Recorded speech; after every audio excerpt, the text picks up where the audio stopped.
नमस्कार, स्वागत है आप सभी का आपके अपने ही चैनल एजुकेशन स्टडी पॉइंट पर।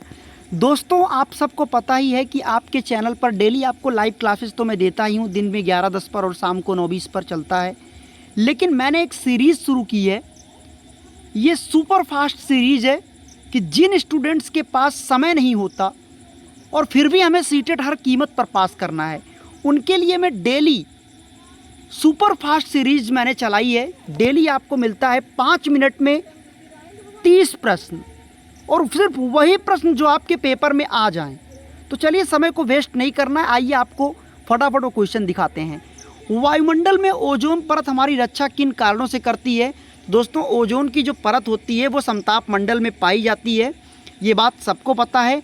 और जाहिर बात है कि वो चूँकि पराबैंगनी किरणें होती हैं और पराबैंगनी किरणें हमारे लिए दोस्तों हानिकारक होती हैं, इसी वजह से वो हमारी रक्षा करती हैं, ओजोन की परत। प्रॉक्सीसिटिक क्या है? प्रॉक्सीसिटिक दोस्तों एक वायु प्रदूषक है। ग्रीन हाउस प्रभाव के कारण पृथ्वी का तापमान क्या होता है? सबको पता है। पहले मैं आपको ग्रीन हाउस इफेक्ट बता दूं होता क्या है। ग्रीन हाउस इफेक्ट का मतलब दोस्तों ये होता है पृथ्वी के तापमान का बढ़ना। पृथ्वी का तापमान क्यों बढ़ेगा? अगर पृथ्वी का तापमान बढ़ने का कारण यही होता है क्योंकि कार्बन डाइऑक्साइड का बढ़ना। कार्बन डाइऑक्साइड कब बढ़ेगा? क्योंकि पेड़ पौधों जब काट दोगे तो कार्बन डाइऑक्साइड यूज कौन करेगा? क्योंकि कार्बन डाइऑक्साइड को यूज करने वाला सिर्फ और सिर्फ पेड़ पौधे ही होते हैं जो अपने भोजन को बनाने में यूज करते हैं। तो इसका मतलब ग्रीन हाउस इफेक्ट के कारण पृथ्वी का तापमान बढ़ेगा। भारत में सबसे अधिक वन कहाँ पाए जाते हैं? मध्य प्रदेश में। वायुमंडल में कौन सी गैस सर्वाधिक पाई जाती है? नाइट्रोजन, जो कि 78% होता है, ऑक्सीजन 21% होता है, और 1% में दोस्तों सब होता है। किन क्षेत्रों में पेड़ों के उगने के लिए अपेक्षित न्यूनतम तापमान कितना होना चाहिए? पेड़ों के उगने के लिए दोस्तों किसी भी क्षेत्र में 4 डिग्री सेल्सियस होना चाहिए। भारत में वन अनुसंधान केंद्र कहाँ पे है? देहरादून में है। वनारोपण की प्रक्रिया किसकी है, या क्या बात होती है वन के आरोपण करने की? वन को आरोपित करना मतलब वनों को ज़्यादा से ज़्यादा लगाना, तो दोस्तों इसे कहते हैं ज़्यादा पेड़ लगाने की। भारत में अधिकतम वनाच्छादन क्षेत्र कौन सा है? उसको आरक्षित वन दोस्तों कहा जाता है। हरा सोना किसे कहते हैं? वन को कहते हैं। भारत में अधिकांश वन संपदा का मालिक कौन है? राज्य होता है। वन महोत्सव किससे संबंधित है? पेड़ लगाने से। और सोपान कृषि कहाँ की जाती है? पहाड़ों के ढलानों पे।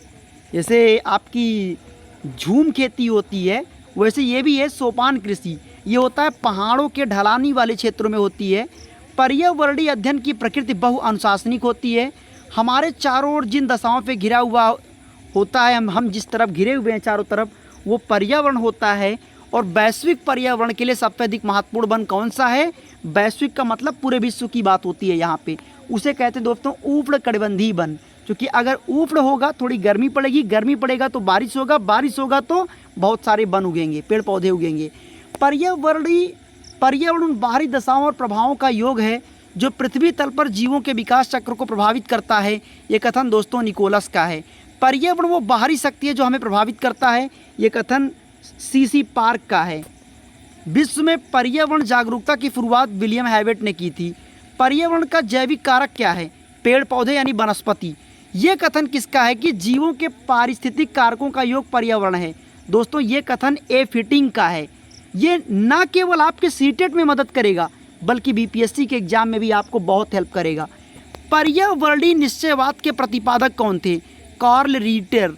वर्ष 2002 को संयुक्त राष्ट्र संघ ने किसका अंतर्राष्ट्रीय वर्ष घोषित किया? सतत विकास का। विश्व पर्यावरण दिवस किस तारीख को मनाया जाता है? 5 जून को। पर्यावरण का संतुलन बनाए रखने के लिए कितना वन हमारे पृथ्वी पर होना चाहिए? दोस्तों 33% तो होना चाहिए। तो दोस्तों ये था आज का सुपर फास्ट रिवीजन। उम्मीद है कि आपको पसंद आया होगा। ये वीडियो आमतौर पे सीटेट और बीपीएससी दोनों को मद्देनज़र रखते हुए ये बनाया जा रहा है, जिससे आप सभी लोग अपनी जो मुकाम है, आप जो चाहते हो, उसको आप आसानी से गेट कर सको अभी कम समय में सुपर फास्ट तरीके से। बाकी अगर आप लाइव सेशन में पूरी तरीके से व्याख्यात्मक क्लास चाहते हो तो दिन में 11:10 और शाम को 9:20 पर जुड़िए फ्री क्लास इसी चैनल पर। केवल आपको सब्सक्राइब करना है और बेल आइकन को प्रेस रखना है कि लाइव आएंगे तो नोटिफिकेशन मिलेगा और क्लिक करके आप तुरंत ज्वाइन कर सकेंगे। शुक्रिया वीडियो को वॉच करने के लिए, थैंक यू सो मच। और ये भी बताइएगा सेशन कैसा रहा ये। Thank you.